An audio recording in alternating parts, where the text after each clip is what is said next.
to get back together with your ex. You don't want to be alone anymore. It's too hard. I totally get it, but I think we need to talk about it. I'm 46 years old and living my best life, and it did not come easy. It didn't just happen. I'm here to share my experiences with you so you can live your best life too. So I get it. You are alone. Your kids are gone. You're there by yourself, and you just can't quite pick yourself up and put yourself back in the place that you think you need to be. You don't feel good. There's nothing wrong with your health. You're fine. You're not sick, but you don't feel good either. You don't feel loved. You don't feel cared for. You know that you're feeling unsafe in your home by yourself. And there you go. Your mind's going to travel back to your ex. Can it still work? What did you do wrong? Why did you break up? You're in Facebook, you're in Instagram looking to see what they're doing. And your finger's right over the button to send them a message. And you're thinking, I don't know. Do I really want to do that? What if, and all these things start going through your head. First, it's all the things that could go right, and it's beautiful, and you're riding off into the sunset, and then somehow or another, a switch gets flipped, and it's everything that could go wrong. And you're right back where you were when you broke up. You're still the same people. You're still in the same place. And so you're conflicted and you're back and you're forth. And do you text your ex or not? Think about this first. Why did you break up in the first place? Why did you stop seeing each other? What was the problem? Were you arguing the whole way through the relationship, or was it just boring? Why is your ex your ex? Because there's usually a reason. And you probably didn't do anything right or wrong. You're just two completely different people. Even if you were together for 10 years. And then suddenly, it was a little different one day. And sometime when you adjust to that distance, it's like he took a step away. Or maybe you pulled away from him and you kind of retreated into yourself a little, or maybe shifted focus to your kids, or your family had some health problems and you were taking care of parents. And there's a distance. And that distance continues to grow until you've grown apart, or you were just at each other's throats. Stop for a minute and remember why. And think about this. Are you the same person? Are you the exact same person inside that you were when it was good? The answer is probably no. Time passes, things change. We change. We are not the same people spiritually. We are not the same people physically.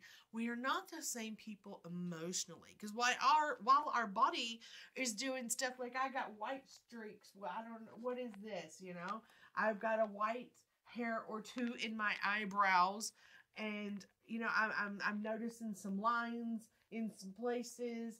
I got this business here with the skin cancer, and you know, my knees hurt, my back hurts, my neck hurts.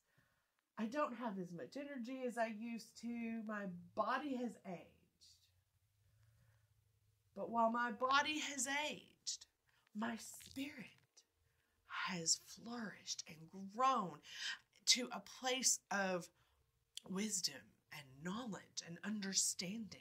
I can look back at so many things, and I can see why my family was ready to just choke me.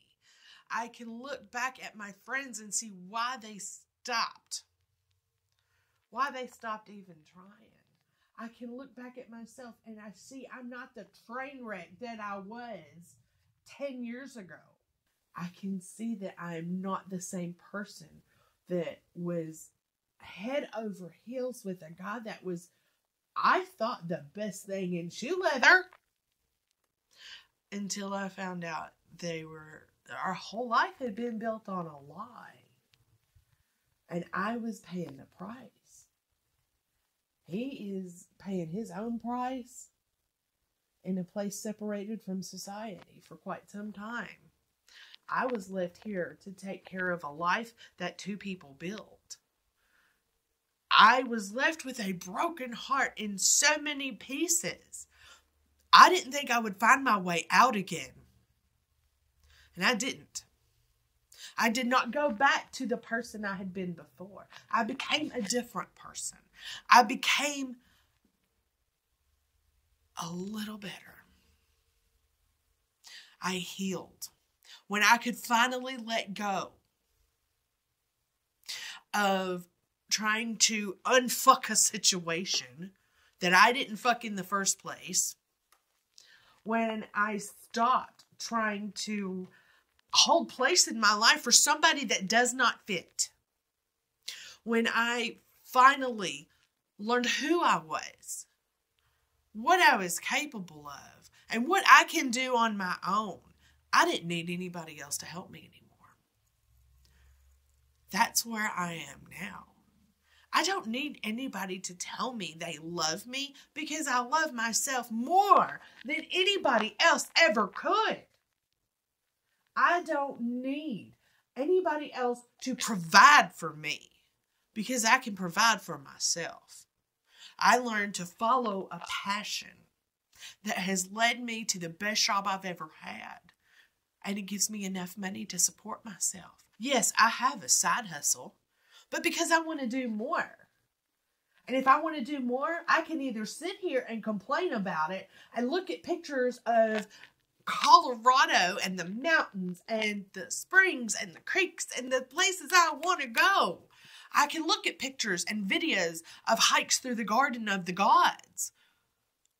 Or I can do more and provide that for myself. That is what I have learned how to do.